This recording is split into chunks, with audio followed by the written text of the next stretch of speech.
4월 13일 부활 제2주간 월요일 입당송. 그리스도 죽은 이들 가운데서 부활하셔 다시는 돌아가시지 않으리니 이제는 죽음이 그분을 누르지 못하리라. 할렐루야. 제1독서. 기도를 마치자 모두 성령으로 가득 차 하느님의 말씀을 담대히 전하였다. 사도행전 4장 23절에서 31절의 말씀입니다. 그 무렵 훈련한 베드로와 요한은 동료들에게 가서 수석 사제들과 원로들이 자기들에게 한 말을 그대로 전하였다. 동료들은 그 말을 듣고 한 마음으로 목소리를 높여 하느님께 아뢰었다. 주님은 하늘과 땅과 바다와 그 안에 있는 모든 것을 만드신 분이십니다. 주님께서는 성령으로 주님의 종인 저희 조상 다윗의 입을 통하여 말씀하셨습니다. 어찌하여 민족들이 술렁거리며 결의들이 헛일을 꾸미는가? 주님을 거슬러 그분의 기름 부음 받은 이를 거슬러 세상의 임금들이 들고 일어나며 군주들이 함께 모였구나. 과연 헤로데와 본시오 빌라도는 주님께서 기름을 부으신 분, 곧 주님의 거룩한 종 예수님을 없애려고 다른 민족들은 물론 이스라엘 백성과도 함께 이 도성에 모여 그렇게 되도록 주님의 손과 주님의 뜻으로 예정하신 일들을 다 실행하였습니다.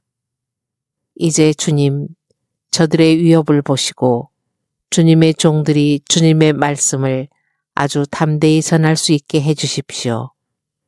저희가 그렇게 할 때 주님께서는 손을 뻗으시어 병자들을 고치시고 주님의 거룩한 종 예수님의 이름으로 표징과 이적들이 일어나게 해주십시오.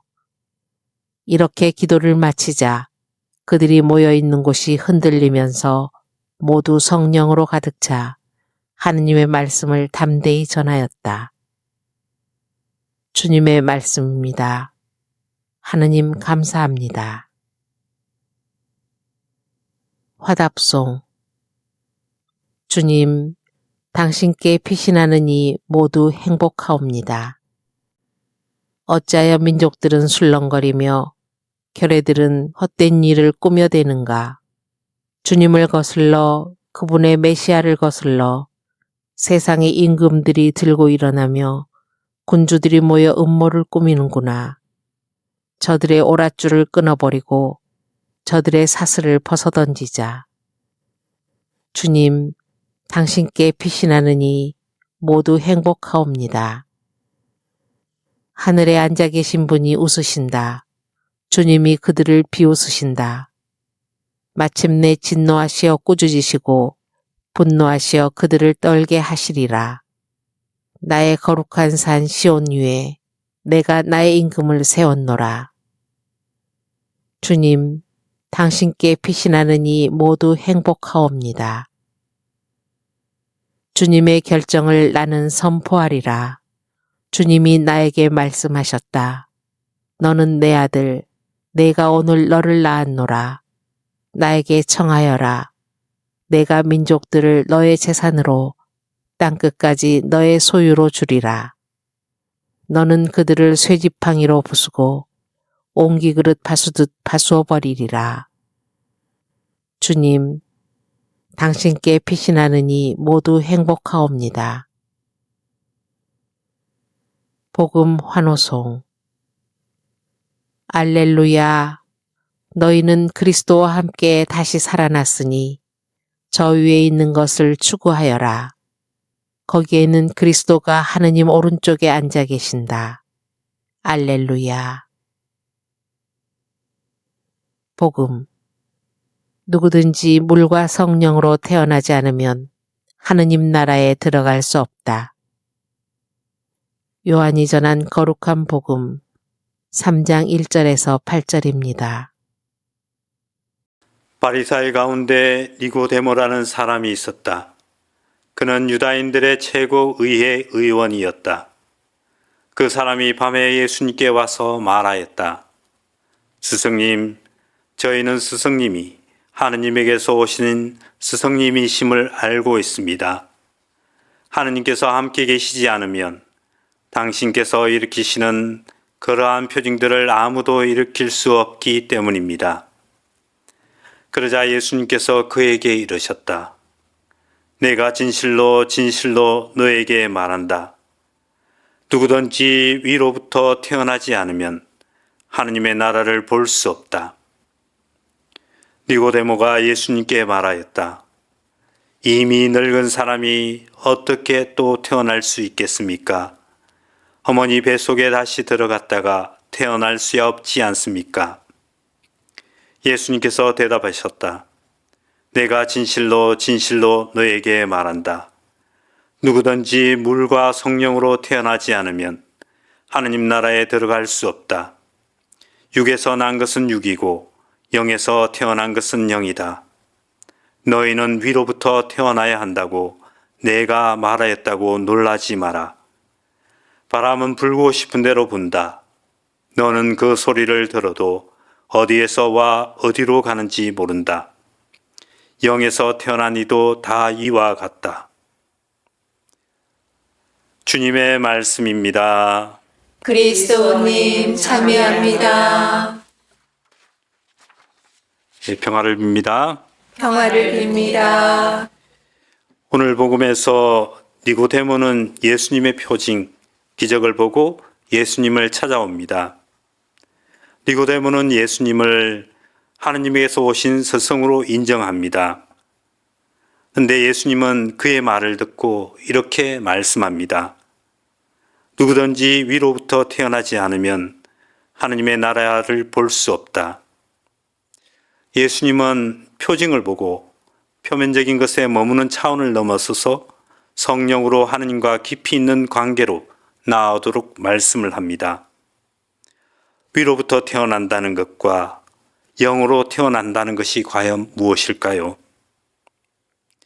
오늘 독서에서 베드로와 요한은 안전뱅이를 낫게 하였고 그 기적을 계기로 십자가에서 부활하신 주님을 정언한 결과 감옥에 갇혔고 수석사제들과 원로들 앞에서 신문과 위협을 받았습니다.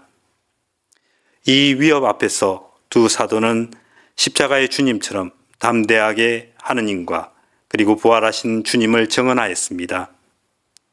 수석사제들과 원로들은 두 사도를 처벌할 이유를 찾지 못하였고 다시 한번 경고를 하고 풀어주며 예수님의 이름으로 어떠한 정언도 하지 못하게 합니다.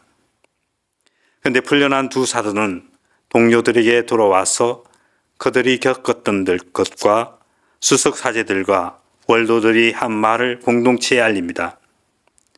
두 사도는 권력가들의 위협 앞에서도 성령의 힘으로 두려워하지 않고 부활하신 주님을 정언하였다고 고백을 합니다. 이 정언을 두 사도가 공동체 앞에서 하자 성령은 공동체 안에서 다시 작용하시며 공동체 구성원들이 부활하시는 주님을 더 깊이 만나도록 그리고 정언하도록 기도하게 합니다. 그리고 성령은 공동체 구성원들이 주님처럼 또 두 사도들처럼 부활하시는 주님을 담대하게 전하게 합니다. 보이는 것으로만 육적으로 본다면 십자가의 죽음을 당한 예수님의 사건은 예수님의 끝이며 예수님이 제자들과 함께 펼쳐내었던 하느님 나라의 끝이었습니다. 그런데 제자들이 부활하신 주님을 만나며 제자들이 다시 위로부터 태어나고 영으로 태어나면서 제자들은 육적인 것에만 매이지 않고 주님을 따르는 삶을 살아갑니다. 제자들은 두려움이 없어지는 삶을 주님께 청하지 않고 십자가의 주님과 함께 두려움 가운데서도 하나님을 향한 삶을 성령과 함께 살아갑니다. 제자들은 우리 가운데 활동하시는 성령의 음성에 기울이며 성령이 나를 통해 너인 이웃과 너인 모든 피조물에게 보여지고 들려지고 만져지도록 하며 일어나시는 주님을 증언을 합니다. 축복된 부활 시기를 보내며 우리들도 주님의 제자로서 부활하시는 주님을 증언하는 삶을 살아가도록 합시다. 성부와 성자와 성령의 이름으로 아멘. 유튜브에서 강웅남으로 검색한 후 제 사진을 클릭하면 재생 목록에는 성경과 강남 노래방 영상들이 저장되어 있습니다. 재생 목록에서 시청하여 주세요. 구독 부탁합니다.